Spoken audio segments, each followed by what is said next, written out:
Gandang araw po, ako po si CRP ng Gym Depot. So, ngayon po is may ide-demo tayo na panibagong upgrade para sa mga bench press natin. So, napapansin kasi natin na medyo bumabaha talaga ng mga imported na gym equipment. Pero at least sabi ko nga, kailangan sumubay tayo. So, itong improvement na ginawa natin kasi is ginaya natin yung J-hook na pang-imported. So, kasi ang punto ko lang naman talaga kasi yung bench, yung barbell na ginagamit natin dito, whether Olympic o standard, is pare-pareho. So, ang punto ko lang, sa itsura lang nagkakaiba kasi yan eh. Pero hindi naman pa pwede sabihin na mas lalaki yung katawan mo sa Olympic na, sa imported na equipment at hindi magi-improve ang katawan mo sa local na equipment. So ngayon, ginawa natin kasi dito, binago natin yung J-hook. Dati kasi ang ginagamit natin is dragon bone. So papakita natin ngayon, ito po kasi is for trial purposes pa lang. So hindi pa rin natin kagad may ima-market to.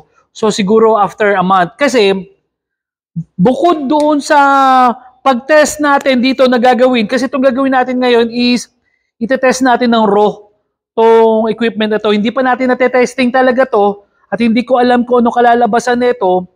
Kagaya ng ginawa natin sa adjustable utility bench no, na gusto ko sanang baliin yung utility bench para malaman natin kung gaano kabigat yung kaya ng utility bench hanggang mababiyak siya.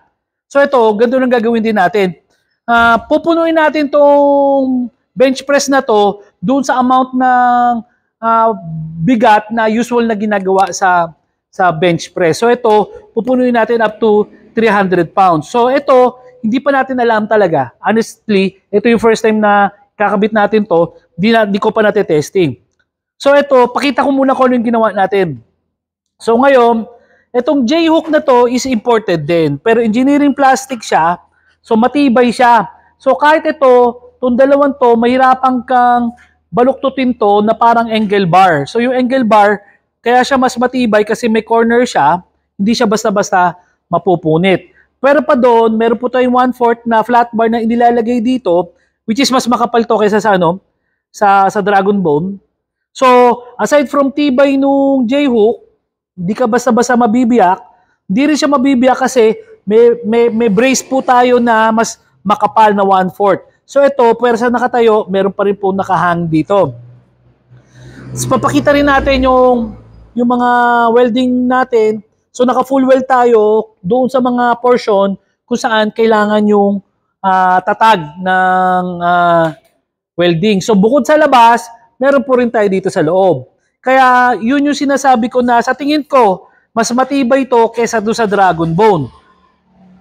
Kasi sa dragon bone, 2 tornilyo lang yung nakalagay sa atin. Samantalang to naka-full weld na. Plus, ito pa yung pinagkaiba. Yung ibang mga nakita ko kasing ganito, dito sa gitna nakalagay. Wala namang masama yon, walang masama.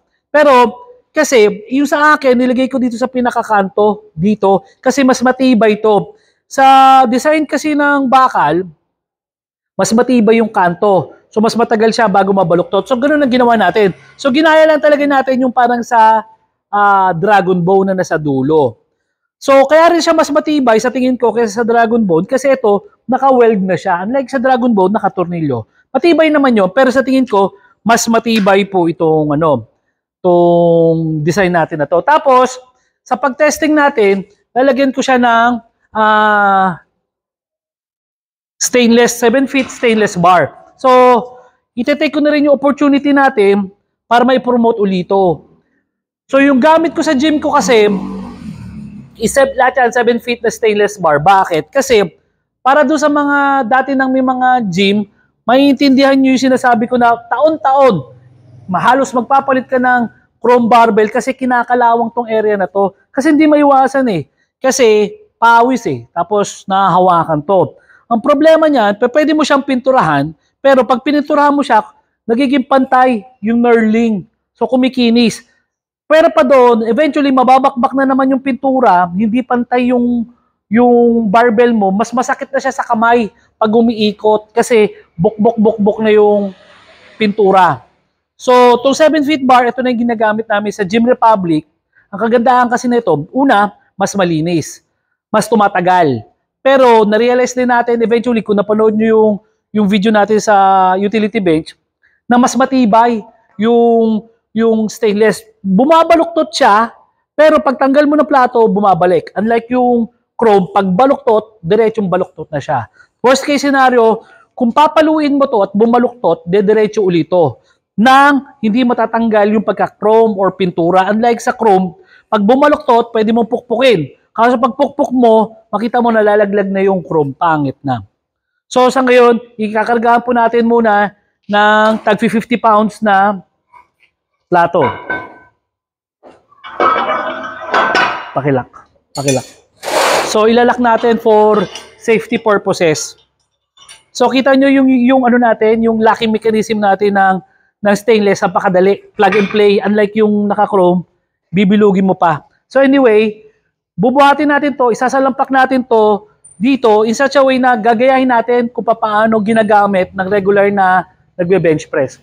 So sige, bibilang tayo ha. 1, 2, 3. So nakita nyo, medyo, ewan ko kung narinig nyo yun, sobrang salampak yun, which is hindi naman usual na gano'n yung pagkakasalampak ng mga gumagamit. So kargaan ulit natin ng tag 50, which is 200 pounds na ngayon. Okay. So kagaya ng ginawa natin kanina, isasalampak natin siya uli, kagaya ng kung paano ginagamit ng isang nagbe-bench press. Okay? 1, 2, 3. Tumalbog na. Sumobra naman na yon. So, mas exaggerated na yon. So, tumalbog na tayo. Nakita nyo naman. Mamaya, papakita natin yung final na itsura nung ano ko na-apektuhan. Sige. Last na weight natin is lagyan na natin na 300 pounds.